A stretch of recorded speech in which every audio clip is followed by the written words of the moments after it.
Le roman de Tristan et Iseult par Joseph Bédier. Chapitre 8. Le sceau de la chapelle.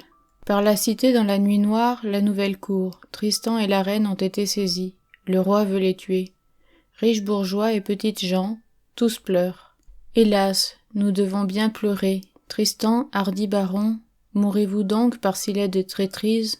Et vous, reine franche, reine honorée, en quelle terre naîtra jamais fille de roi si belle, si chère? C'est donc là, nain bossu, l'œuvre de tes devinailles, qu'il ne voit jamais la face de Dieu, celui qui, t'ayant trouvé, n'enfoncera pas son épieu dans ton corps. Tristan, bel ami cher, quand le Morholt, venu pour ravir nos enfants, prit terre sur ce rivage, nul de nos barons n'osa armer contre lui, et tous se taisaient, pareils à des muets. Mais vous, Tristan, vous avez fait le combat pour nous tous, hommes de Cornouailles, et vous avez tué le Morholt. Et lui vous navra d'un épieu, dont vous avez manqué de mourir pour nous. Aujourd'hui, en souvenir de ces choses, devrions-nous consentir à votre mort? Les plaintes, les cris montent par la cité, tous courent au palais, mais tel est le courroux du roi, qu'il n'y a ni si fort ni si fier baron qui ose risquer une seule parole pour le fléchir. Le jour approche, la nuit s'en va. Avant le soleil levé, Marc chevauche hors de la ville, au lieu où il avait coutume de tenir ses plaides et de juger. Il commande qu'on creuse une fosse en terre et qu'on y amasse des sarments noueux et tranchants et des épines blanches et noires, arrachées avec leurs racines. À l'heure de prime, il fait crier un ban par le pays pour convoquer aussitôt les hommes de Cornouailles. Ils s'assemblent à grand bruit, nul qui ne pleure, hormis le nain de Tintagel.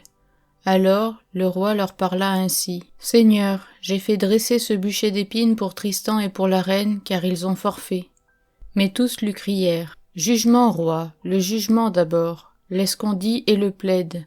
Les tuer sans jugement, c'est honte et crime. Roi, répit et merci pour eux. » Marc répondit en sa colère. « Non, ni répit, ni merci, ni plaide, ni jugement. Par ce Seigneur qui créa le monde, si nul m'ose encore requérir de telles choses, il brûlera le premier sur ce brasier. » Il ordonne qu'on allume le feu et qu'on aille quérir au château Tristan d'abord. Les épines flambent, tous se taisent, le roi attend. Les valets ont couru jusqu'à la chambre où les amants sont étroitement gardés. Ils entraînent Tristan par ses mains liées de cordes. Par Dieu, ce fut vilainie de l'entraver ainsi. Il pleure sous l'affront. Mais de quoi lui servent les larmes? On l'emmène honteusement, et la reine s'écrie, presque folle d'angoisse. « Être tué, ami, pour que vous soyez sauvés, ce serait grande joie. » Les gardes et Tristan descendent hors de la ville vers le bûcher, mais derrière eux, un cavalier se précipite, les rejoint, saute à bas du destrier, encore courant. C'est Dinas, le bon sénéchal. Au bruit de l'aventure, il s'en venait de son château de Lidan, et l'écume, la sueur et le sang ruisselaient au flanc de son cheval. « Fils, je me hâte vers le plaid du roi. Dieu m'accordera peut-être d'y ouvrir tel conseil qui vous aidera tous les deux. Déjà, il me permet, du moins, de te servir par une menue courtoisie. »« Ami, dit-il au valet, je veux que vous le meniez sans ces entraves. » Et Dinas trancha les cordes honteuses. S'il essayait de fuir, ne tenez-vous pas vos épées? Il baise Tristan sur les lèvres, remonte en selle et son cheval l'emporte. Or, écoutez comme le Seigneur Dieu est plein de pitié.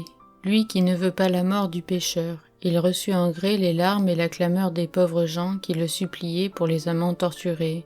Près de la route où Tristan passait, au faîte d'un roc et tourné vers la bise, une chapelle se dressait sur la mer. Le mur du chevet était posé au ras d'une falaise, haute pierreuse aux escarpements aigus. Dans l'abside, sur le précipice, était une verrière, œuvre habile d'un saint. Tristan dit à ceux qui le menaient: « Seigneur, voyez cette chapelle, permettez que j'y entre, ma mort est prochaine, je prierai Dieu qu'il ait merci de moi, qu'il ait tant offensé. Seigneur, la chapelle n'a d'autre issue que celle-ci. Chacun de vous tient son épée, vous savez bien que je ne puis passer que par cette porte, et quand j'aurai prié Dieu, il faudra bien que je me remette entre vos mains. » L'un des gardes dit: « Nous pouvons bien le lui permettre. » Ils le laissèrent entrer. Il court par la chapelle, franchit le chœur, parvient à la verrière de l'abside, saisit la fenêtre, l'ouvre et s'élance. Plutôt cette chute que la mort sur le bûcher devant elle assemblée. Mais sachez, Seigneur, que Dieu lui fit belle merci. Le vent se prend en ses vêtements, le soulève, le dépose sur une large pierre au pied du rocher. Les gens de Cornouailles appellent encore cette pierre le sceau de Tristan. Et devant l'église, les autres l'attendaient toujours, mais pour le néant, car c'est Dieu maintenant qui l'a pris en sa garde. Il fuit, le sable meuble croule sous ses pas. Il tombe, se retourne, voit au loin le bûcher. La flamme bruit, la fumée monte, il fuit. L'épée sainte, à bride abattue, Gorvenal s'était échappé de la cité. Le roi l'aurait fait brûler en place de son seigneur. Il rejoignit Tristan sur la lande, et Tristan s'écria « Maître, Dieu m'a accordé sa merci. Ah, chétif, à quoi bon? Si je n'ai Iseut, rien ne me vaut. Que ne me suis-je plutôt brisé dans ma chute? J'ai échappé. Iseut, et l'on va te tuer. On la brûle pour moi. Pour elle, je mourrai aussi. » Gorvenal lui dit « Beau sire, prenez réconfort, n'écoutez pas la colère. Voyez ce buisson épais enclos d'un large fossé. Cachons-nous là. Les gens passent nombreux sur cette route. Ils nous renseigneront. Et, si l'on brûle Iseut, fils, je te jure par Dieu, le fils de Marie, de ne jamais coucher sous un toit jusqu'au jour où nous l'aurons vengé. Beau maître, je n'ai pas mon épée. La voici, je te l'ai apportée. Bien, maître, je ne crains plus rien, fort Dieu. Fils, j'ai encore sous ma gonelle telle chose qui te réjouira, ce haubert solide et léger qui pourra te servir. Donne, beau maître, par ce Dieu en qui je crois, je vais maintenant délivrer mon ami. » Non, ne te hâte point, dit Gorvenal. Dieu sans doute te réserve quelque plus sûre vengeance. Songe qu'il est hors de ton pouvoir d'approcher du bûcher. Les bourgeois l'entourent et craignent le roi. Tel voudrait bien ta délivrance qui le premier te frappera. Fils, on dit bien, folie n'est pas prouesse. Attends. Or, quand Tristan s'était précipité de la falaise, un pauvre homme de la gente menue l'avait vu se relever et fuir. Il avait couru vers Tintagel et s'était glissé jusqu'en la chambre d'Iseut. « Reine, ne pleurez plus, votre ami s'est échappé. »« Dieu, dit-elle, en soit remercié. Maintenant, qu'il me lie ou me délie, qu'il m'épargne ou qu'il me tue, je n'en ai plus souci. » Or, les félons avaient si cruellement serré les cordes de ses poignets que le sang jaillissait. Mais souriant, elle dit « Si je pleurais pour cette souffrance, alors qu'en sa bonté Dieu vint d'arracher mon ami à ces félons, certes je ne voudrais guère. » Quand la nouvelle parvint au roi que Tristan s'était échappé par la verrière, il blêmit de courroux et commanda à ses hommes de lui amener Iseut. On l'entraîne, hors de la salle, sur le seuil elle apparaît. Elle tend ses mains délicates d'où le sang coule. Une clameur monte par la rue. Ô Dieu, pitié pour elle, reine franche, reine honorée. Quel deuil ont jeté sur cette terre ceux qui vous ont livré. Malédiction sur eux. La reine est traînée jusqu'au bûcher d'épines qui flambe. Alors Dinas, seigneur de Lidan, se laissa choir aux pieds du roi. Sire, écoute-moi, je t'ai servi longuement, sans vilainie, en loyauté, sans en retirer nul profit, car il n'est pas un pauvre homme, ni un orphelin, ni une vieille femme, qui me donnerait un denier de ta sénéchaussée, que j'ai tenu toute ma vie. En récompense, accorde-moi que tu recevras la reine à merci. Tu veux la brûler sans jugement, c'est fort faire, puisqu'elle ne reconnaît pas le crime dont tu l'accuses. Songe-y d'ailleurs. Si tu brûles son corps, il n'y aura plus de sûreté sur la terre. Tristan s'est échappé. Il connaît bien les plaines, les bois, les gués, les passages, et il est hardi. Certes, tu es son oncle, et il ne s'attaquera pas à toi, mais tous les barons, tes vassaux, qu'il pourra surprendre, il les tuera. Et les 4 félons pâlissent à l'entendre.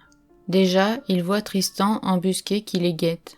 « Roi, dit le sénéchal, s'il est vrai que je t'ai bien servi toute ma vie, livre-moi Iseut, je répondrai d'elle comme son garde et son garant. » Mais le roi prit Dinas par la main et jura par le nom des saints qu'il ferait immédiate justice. Alors Dinas se releva. « Roi, je m'en retourne à Lidan, et je renonce à votre service. » Iseut sourit tristement, il monte sur son destrier et s'éloigne. Marie est morne, le front baissé.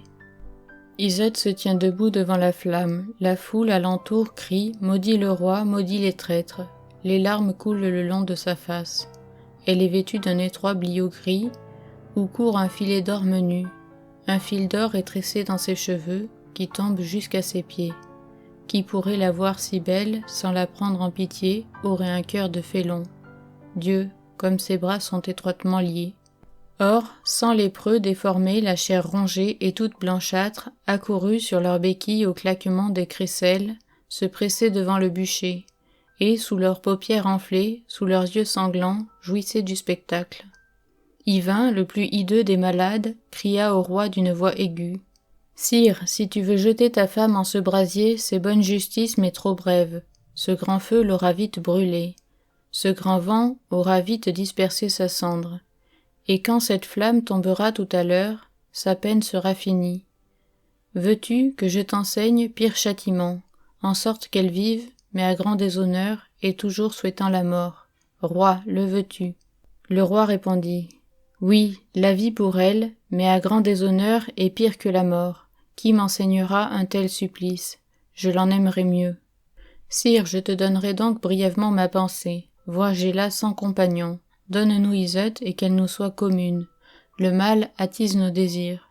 Donne-la à tes lépreux, jamais dame n'aura fait pire fin. Vois, nos haillons sont collés à nos plaies qui suintent. Elle qui, près de toi, se plaisait aux riches étoffes fourrées de verre, aux joyaux, aux salles parées de marbre, elle qui jouissait des bons vins, de l'honneur, de la joie, quand elle verra la cour de tes lépreux, quand il lui faudra entrer sous nos taudis, bas et coucher avec nous, alors Iseut la belle, la blonde, reconnaîtra son péché et regrettera ce beau feu d'épines. Le roi l'entend, se lève et longuement reste immobile. Enfin, il court vers la reine et la saisit par la main. Elle crie.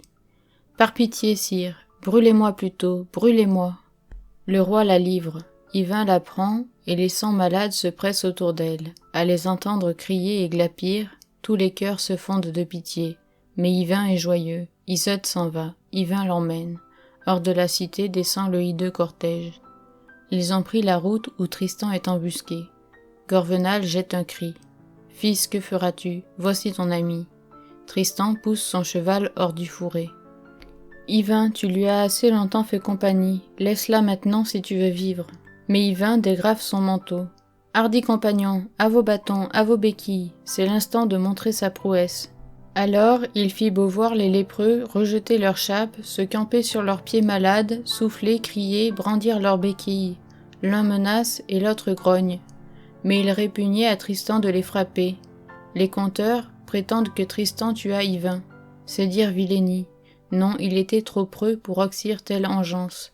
Mais Gorvenal, ayant arraché une forte pousse de chêne, l'asséna sur le crâne d'Yvain. Le sang noir jaillit et coula jusqu'à ses pieds difformes. Tristan reprit la reine. Désormais, elle ne sent plus nul mal. Il trancha les cordes de ses bras, et quittant la plaine, ils s'enfoncèrent dans la forêt du Mauroy. Là, dans les grands bois, Tristan se sent en sûreté comme derrière la muraille d'un fort château. Quand le soleil pencha, ils s'arrêtèrent au pied d'un mont. La peur avait lassé la reine. Elle reposa sa tête sur le corps de Tristan et s'endormit. Au matin, Gorvenal déroba à un forestier son arc et 2 flèches bien empumées et barbelées et les donna à Tristan, le bon archer, qui surprit un chevreuil et le tua.